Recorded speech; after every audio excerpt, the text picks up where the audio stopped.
Injuries across the NFL could have major impact on the fantasy playoffs. We dig into last night's games and start our Week 16 fantasy prep with waiver wire priority rankings on today's episode of Locked On Fantasy Football.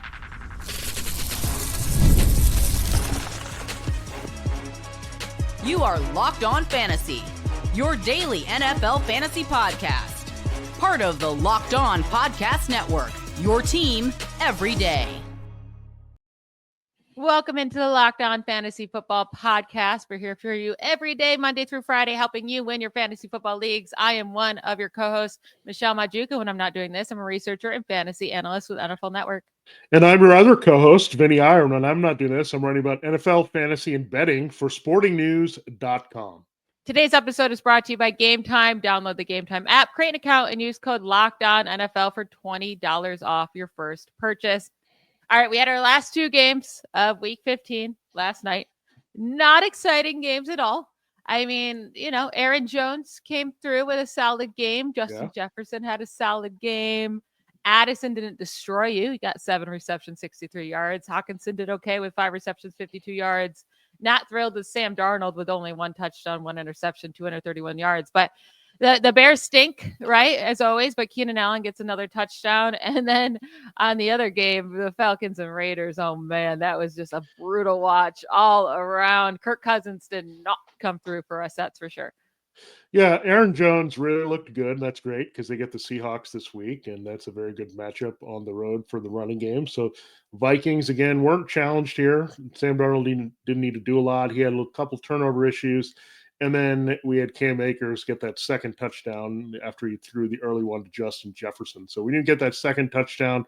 The Bears were not competitive, so that kind of ruined things. I'm not going to say it's going to be better because there's a potential Sam Howell could be on the other side of Sam Darnold in Seattle. So that could also lower his volume, not give you what you want. Maybe a shootout between him and Geno Smith would have been nice here during the fantasy playoffs, but now you're not going to get that. But Aaron Jones can totally smash that spot. Now, as for the Bears, they get the Lions' depleted defense. So I think you have to keep playing the main guys. DeAndre Swift actually looked pretty good in that game last night, even in the tougher matchup, right? He still compiled the yards. It wasn't spectacular, but nothing on the Bears' offense was spectacular. But Allen did score a couple times in the first matchup against the Lions, so he brings that in after scoring again. You got DJ Moore. They all did pretty well, and the Lions' defense is just totally broken down. The Vikings' defense still rather intact, so not feeling great about the Seahawks' chances here if Sam Howell has to kind of operate that offense. I think it's a downgrade for everybody. Yeah, there is some hope that Geno Smith could play in that game. And obviously that will be huge for Seahawks players, for fantasy. You wouldn't want to start Geno Smith, but for JSN and DK. Yeah. But in terms of like your Vikings players, you want Geno Smith to be out there. Like you don't want Sam Howell to throw 5 pick sixes because that could happen. But you just don't want it to be a game like this where they just didn't need a whole lot out of the passing game. And you brought up next week in your Week 16 matchups, if you have Keenan Allen or DJ Moore, those are the two guys I'd still trust on the Bears. Yeah. Keenan Allen got 13 targets in this game. Like the efficiency is not there. 6 receptions, 82 yards, but he keeps scoring touchdowns. DJ Moore's efficiency is not there either. But you can get it done against the Lions. So Keenan Allen and DJ Moore, I'm still open to play. Cole Kmet's not even a question. Roma Dunze just is not consistent. He's not consistent. You can't trust him. As far as the Falcons, I don't know what you do with this team. They get another nice matchup against the Giants next week. Drake London luckily came through with a touchdown. It looked like Kirk Cousins was going to have a better game, right? Like immediately has a long touchdown to Drake London. But then it just falls apart. Throws an interception right out of the halftime. Only has 112 passing yards. Only throws the ball 17 times in the game. Bijan Robinson was looking great. Tyler Algier had a lot of carries as well. I mean, those two combined for 34 carries in the game. It's just on the other side, again, the Raiders weren't doing anything to force the Falcons to have to throw. Yeah, I mean, the Falcons also played ridiculously good defense and special teams. They were out there blocking punts. So it was kind of an easy night at the office. Really, the two plays they sweat out were the 2 Hail Marys by all people, Desmond Ridder. And they were lucky to come down with the interception. But that's good for the Falcons defense, right? If you're looking to stream them, they get the Giants this week. They're 10-point favorites on the road. I think that might be a little high, although the Giants really stink. And the Giants give up a lot of what the Falcons do well. Bijan Robinson should stay extremely hot. He could be a big playoff performer for you in fantasy. I mean, he didn't get the touchdown, but he can probably smash the Giants defense. And the other thing that we've talked about, Michelle's talked about in depth, Giants give up a lot of bad play action deep balls. So that could help Drake London. But you can't attach yourself to Cousins. You can't, of course, look at Kyle Pitts. I think Darnell Mooney might be a little bit more in play next week, but yeah, Cousins is totally off the radar as a fantasy quarterback, maybe for good, depending on where the Falcons are going next year, maybe going to Michael Penix. Now, for the Raiders, don't give up on them just yet. It looks like Aiden O'Connell could be back this next week. We need him back, right? Desmond Ridder was so bad. But, they get the Jaguars. So it's not to say you want to start Aiden O'Connell when he's hurt, right? It's a nice matchup. But you can start Brock Bowers, who had another disappointing game last night. But with Aiden O'Connell, should be better against the Jaguars. You can start Jacoby Myers, who had an okay game last night, even with Desmond Ridder. Ridder didn't even have like a target to a wide receiver until like the second half. I don't know. It was insanely long into that game. Sincere McCormick, their running back, if you trusted him, he got hurt in the game pretty early, only had 7 carries for 8 yards. So it's not like he was doing well before the injury. Alexander Madison, I guess, would be next man up again in a nice matchup against the Jaguars. He did fumble in this game, but he'd get the work. If Sincere McCormick is injured, he'd get pretty much all the work. Yeah, this is kind of insane. At one point we're starting Amir Abdullah, then Sincere McCormick pops up. Like nobody ever knew this guy, and then everyone's like, "Oh yeah, Sincere McCormick's a good play." Like he hardly was on the radar as anything viable, and then he gets hurt again, and that's probably why he was kind of a late, kind of afterthought to bottom roster type guy, right? I mean, maybe it's just not durable. So we look at that, Alexander Madison, we know it started there. Well, actually, it started with Zamir White. So we've now cycled through 4 Raiders running backs in one of the worst rushing attacks I've ever seen. The Jaguars are the only reason you might consider a desperation play. But I like the matchups for Bowers and Myers. Really need, however, O'Connell in there. So hopefully he's in there to at least get those garbage points against the Jaguars. Too bad we won't have a revenge game for Gardner Minshew. That might have been more interesting if that had happened in that game. That's true. We had the revenge game for Ridder, and we saw terrible. It go terrible. So we don't need to see another one of those terrible quarterback revenge games. There's a reason these teams got rid of these quarterbacks. Now, not just Sincere McCormick's injured. That's not going to be too big of a, hopefully an effect on your roster. But David Montgomery is out for the year. Nick Chubb out for the year. Alvin Kamara is dealing with a groin injury that's being checked out. But why put him out there when the Saints really have no shot of doing anything the rest of the year? So there's a lot of waiver wire moves that can be made. There's going to be some guys that are, looking to get an increase in volume coming up. So we got to discuss those players and who we think can have an impact in our fantasy playoffs. We'll get to all of that in just a quick moment. This episode of Locked On Fantasy Football is brought to you by the Game Time app. Buying tickets to your favorite events shouldn't be stressful. Game Time is the fast and easy way to buy tickets for all the sports, music, comedy, and theater near you. With killer deals on last-minute tickets and their best price guarantee, you can stop stressing over the tickets and start getting hyped for the fun you'll have. I use this app all of the time when I'm buying my tickets, and for very good reason. You get a panorama view of your seat before you buy, so you know exactly what to expect when you arrive. I love to not, there's going to be no surprises. I don't want that when I show up at an event. It takes matters of seconds to buy tickets, 2 taps and you're set. It's so easy. I have zero patience. This app just works for me. And then they have the best ticket coverage in the business in case anything goes wrong. They have event cancellation protection, 24-hour returns guarantee, and job loss assurance. You get to take the worries and the guessing work out of buying tickets with Game Time. Download the Game Time app, create an account, and use code LOCKEDONNFL for $20 off your first purchase. Terms to apply. Again, just create an account and redeem code LOCKEDONNFL. That's LOCKEDON NFL for $20 off. Download Game Time today. What time is it? Game time. This episode of Locked On Fantasy Football is also brought to you by FanDuel Sportsbook. Get ready to tackle the last few weeks of NFL regular season action in 2024 with FanDuel, America's #1 sportsbook, because right now new customers can bet $5 and get $150 in bonus bets if you win. The early bet I like here in Week 16, the Chargers getting a little bit desperate here. They lost 2 games in a row. They host the Broncos. I like them. It's only 2.5.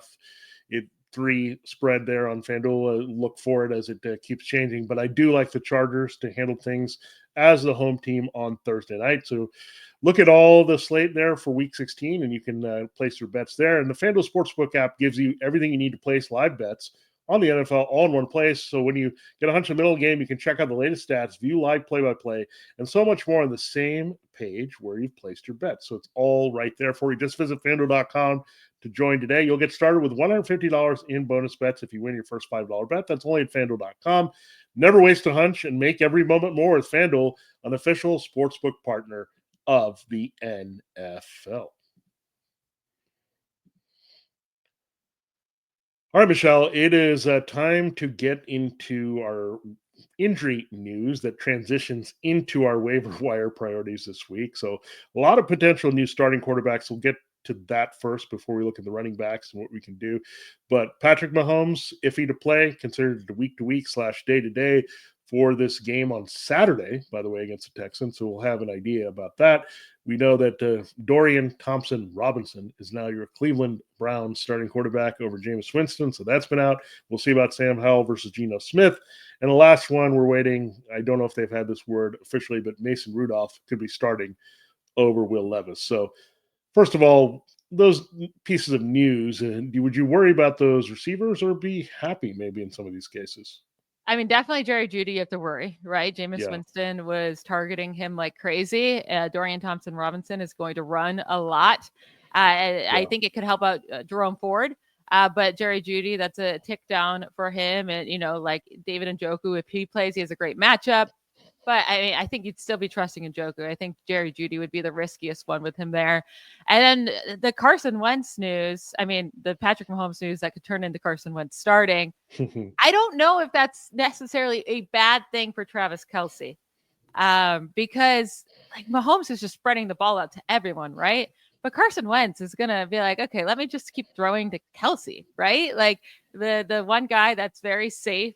So I feel like Travis Kelce could actually have a better game if Mahomes doesn't play. Yeah, and the Chiefs system is very strong here, and they're going to put Wentz in position to succeed. Their running game is not doing anything, and the Texans' run defense is strong. So you figure Wentz is going to have to put it up in the air quite a bit. And Xavier Worthy, they'll try to get him into open field a little bit more like they did last week. DeAndre Hopkins, keep in mind, it's a revenge game. This is the ultimate revenge game because it's the Texans. It's a AFC rival. So he could be pumped up here to help Carson Wentz. So I'm not saying Carson Wentz is going to go out to go 303 because I wouldn't have expected Mahomes to do that. But can he get a couple touchdowns? Maybe. Can he facilitate this offense? I think he can based on what they're doing. And you're right. He might be more prone to throw to one guy a little bit more often than Mahomes is spreading it around.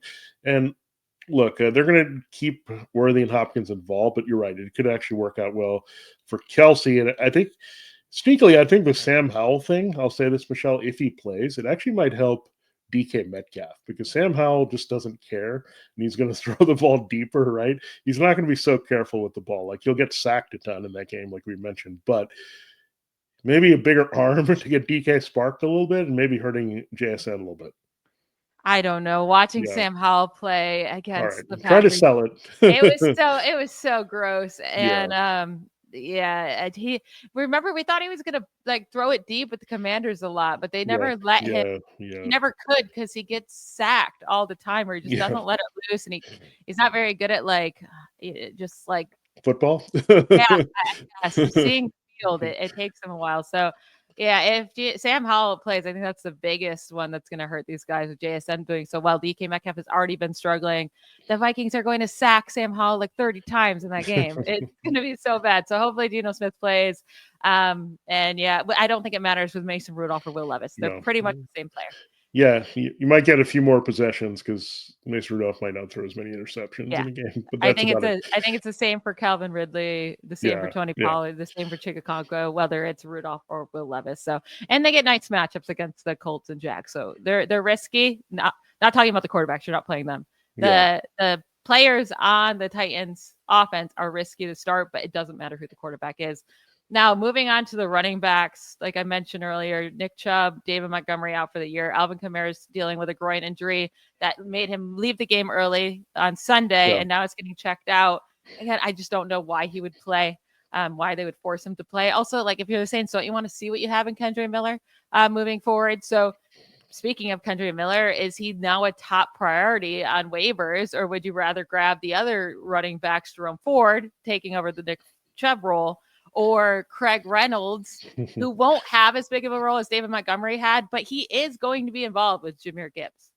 Yeah, they can't totally ride Gibbs because at least last thing they can do is have him get hurt too. Everybody else is getting hurt on this team quickly. They have 18 guys on injured reserve at this point. So they just have to be careful, duct tape the guys they have left. So Craig Reynolds, I think he would be the last of these three. I think Jerome Ford would be my number one because I could also see the negative game script. Now, sometimes running quarterback, young guy like DTR can hurt the checkdowns. But Jerome Ford was their passing game situation back as well when Nick Chubb was out there. So you figure he could get a lot of touches and maybe some garbage catches down the stretch.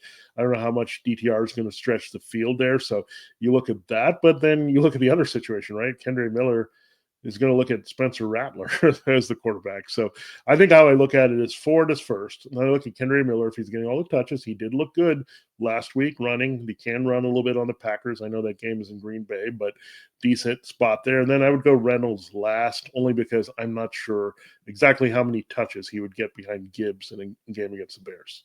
Yeah, I think both Jerome Ford and Kendre Miller are really good pickups. If you need a guy for this week, I would prefer Jerome Ford because of the matchup against the Bengals over the matchup against the Packers. Remember, Tajay Spears just killed them in the passing game as a receiver. This is all running backs. They're wide open over the middle. So if Thompson Robinson is willing to throw the ball instead of run a gazillion times, he will get a lot of targets in this game, and you can run on him, and they should be able to score points. So Jerome Ford's my number one for this week. Kendre Miller, though, is a very good pickup, too, if you need a guy for the next 2 weeks, because next week he gets the Raiders. So if Kamara's going to be out for a bit, Kendre Miller should also be picked up off waivers. Craig Reynolds is kind of like that desperation play. If you lost David Montgomery and you can't get Ford or Kendre Miller, then your next option would be Craig Reynolds there. It's a nice matchup against the Bears for sure. Now, what about some wide receivers? It's getting thin at wide receiver. We talked about Jalen McMillan and Jalen Coker on yesterday's show. We like picking up Jalen McMillan because he's kind of filled in that Chris Godwin role. He has a nice matchup against the Cowboys. Jalen Coker is going to be harder to trust. He got that one really long reception, but besides that, it's just, you never know who's going to be the go-to guy in the Panthers offense. But what about Romeo Doubs and Christian Watson against the Saints this week? Doubs comes down with 2 touchdowns this past Sunday. Yeah, this is a hard thing to break down, right? I mean, it's really the Packers passing game in general is kind of all over the place a little bit, but you'd think Doubs is the hot guy right now. He scored twice last week, so I'd feel a little bit more comfortable playing him without Marshawn Lattimore in the secondary and getting some big play chances and the scoring chances, right? Watson is so big play and so touchdown dependent. Like, he can get decent volume, but there's always Jaden Reed to cut into it as well. So if I had to play one, I would go Doubs. But if you were a little bit desperate, I would go Watson. The matchup is good enough to go in that direction. Jordan Love could actually have a pretty good day at home on Monday night. So if you're a little bit hurting, desperate, you need some help there, it's not the worst shot to take on either of these guys, and Doubs just showed that, right? He can put up 2 touchdowns. We know Watson has that big game potential as well. So it'll be interesting to see if there's some consistency. That's the whole thing. Jaden Reed hasn't even been consistent. So I just don't know what you're going to get from there, but that's a good dart throw. I will also suggest another player. I think it's Keon Coleman. And he just got back. He looked good. He only had 1 pass, but it was a big play last week. So when you look at that, I mean, you're playing the Patriots, and you think they want to get this rookie involved. They need guys other than throwing to Khalil Shakir and Dalton Kincaid a few times a game, right? They need someone consistent here to come through. And Keon Coleman was playing pretty well before he got hurt, before all this Amari Cooper stuff, right? So I think Keon Coleman has a bit of upside again for the stretch run. Again, Bills have to diversify their passing game a little bit. So I'd say Coleman is hard, right? Same situation because you're dealing with Shakir and Cooper. So, I mean, these are desperation dart throws where I think those running backs are more plug and play if you have some issues. Yeah, I think the running backs are the way to go in waivers this week. Hopefully you're set at wide receiver, but if you need a guy, like we said, Jalen McMillan, Romeo Doubs would be our top two options. And then Coker and Keon Coleman and Christian Watson would kind of be those dart throws that they just need those long plays, right? And that's what it's going to come down to. We're going to get into our favorite streamers of the week. So if you need a quarterback to play this week, you need a tight end, you need a defense, we got you. We'll do all of that right after we take a quick break. All right, I'm excited for this. You should be too. It's that time of year. The college football playoff is back and bigger than ever with the newly expanded 12-team format. It's guaranteed to be bringing you all the hard-hitting and high-flying excitement that you love. TNT Sports coverage of the college football playoff begins December 21st, starting with the college football playoff kickoff show presented by AT&T at 11 a.m. Eastern, leading into our first matchup, the Southern Methodist University Mustangs battling the Penn State Nittany Lions at noon. Then it's the Clemson Tigers looking to upset the Texas Longhorns in a showdown at 4 p.m. Eastern. Don't miss a moment of the action. Watch the college football playoff presented by Allstate live on TNT, True TV, TBS, and Max. All right, Michelle, let's close the show. There's some streaming options. And I don't like to say his name, but I will. Again, it's Aaron Rodgers, and he's been good in the last 2 weeks. I don't know what's gotten into him. It's like somebody has injected him with like the youth bug or like the time machine to go back to Green Bay with Devontae Adams. But that's what it's looked like the last 2 weeks, just him doing things. And we also talked about his running for 45 yards last week. So do you believe in this heater by Aaron Rodgers, and will it continue against the Rams? And would he be your top streamer this week? Listen, the Jets are giving up points, right? They allowed 32 to the Dolphins. They allowed 25 to the Jaguars and Mac Jones. So their defense is falling apart.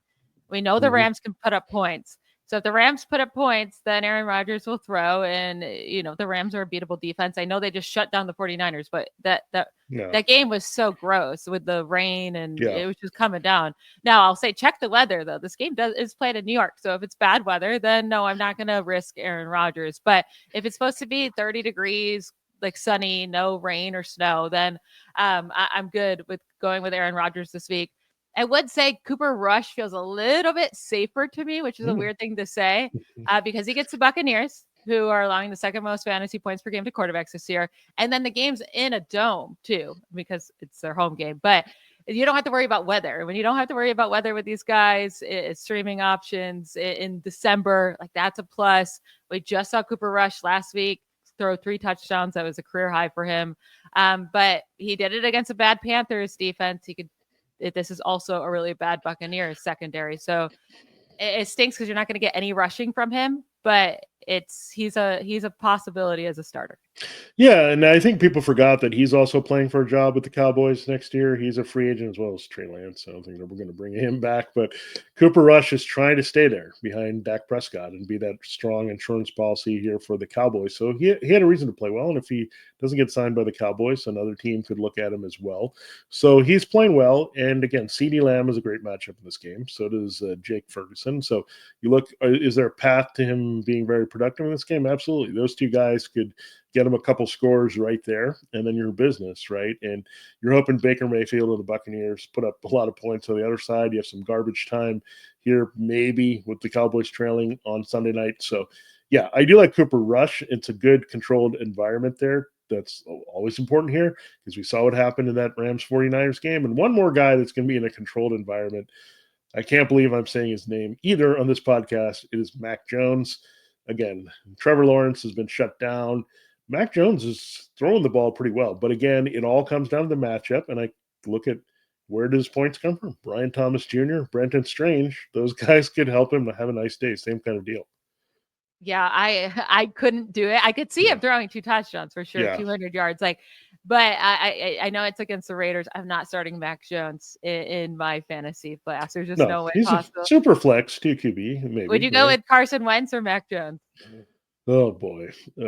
Or DTR, Dorian Thompson-Robinson. Oh my gosh. If I had to say the safe guy would be Mac Jones. If I'm going for a ceiling with the rushing, I go DTR. But Carson Wentz, again, the Chiefs weren't putting up a lot of points with Patrick Mahomes, so I don't want to force him in there. But at least I'm a little encouraged with the weaponry with Wentz in there, so more so that. But DTR, I don't like what he's going to do with the weaponry, but he's got that cheat code ability, so it could be some cheapy rushing yards, and it could be one of those ugly Anthony Richardson type games in this one that adds up to points. So luckily, if you made I it hope to you're week not that. Yeah, I hope you're not that bind in Superflex. I'm just going to say, but you might have to start these guys. So. Yeah, if you made it to week 16, even in the Superflex, let's hope that you have other guys to go with, or Cooper Rush is probably your best bet. If Aaron Rodgers wouldn't be out there in a Superflex. So, but Aaron Rodgers in a 1 quarterback league, he is probably out there, and he is an option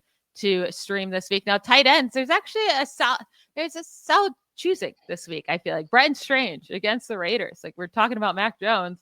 Brenton Strange last week had 12 targets, 11 receptions, 73 yards, 12.8 fantasy points and half PPR in each game that he's had at least 5 targets in this year.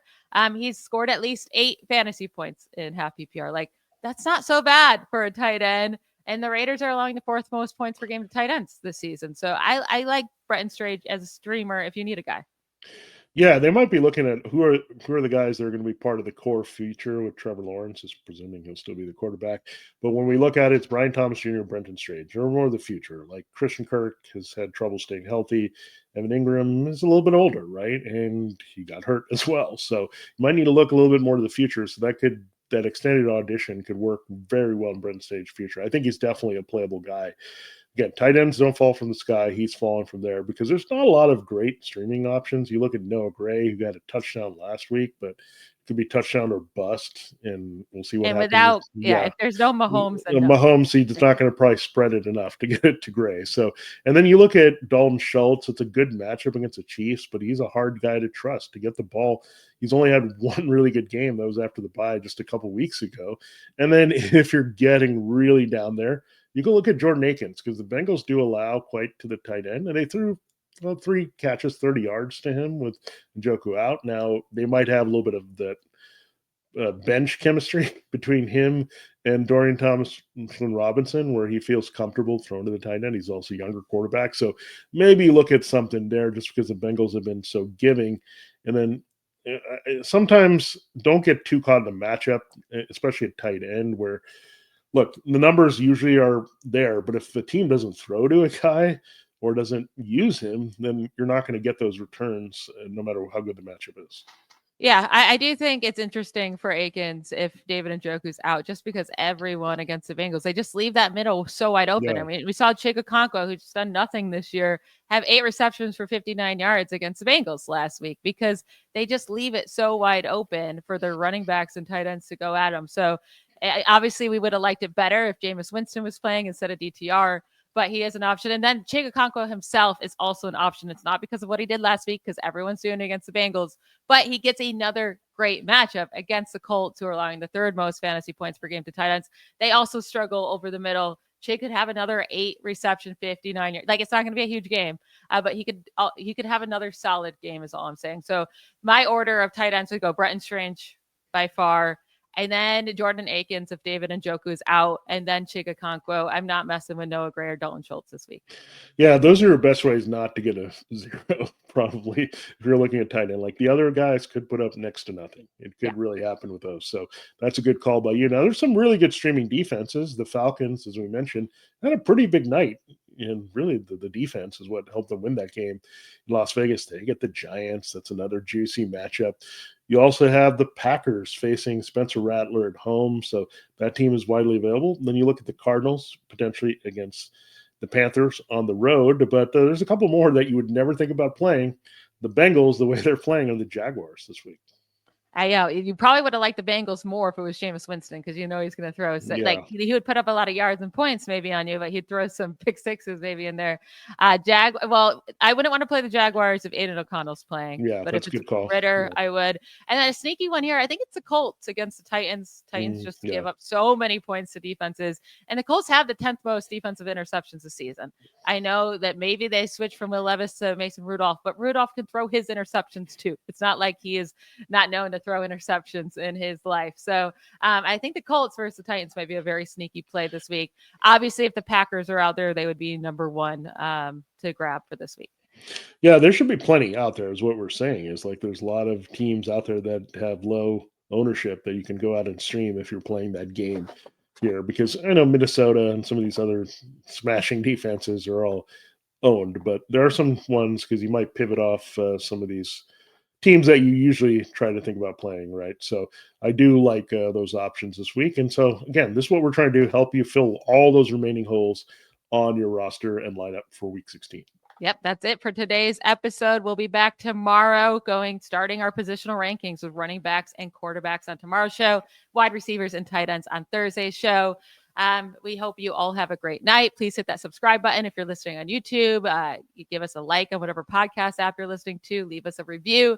We thank you all. Talk to you tomorrow. Bye, y'all.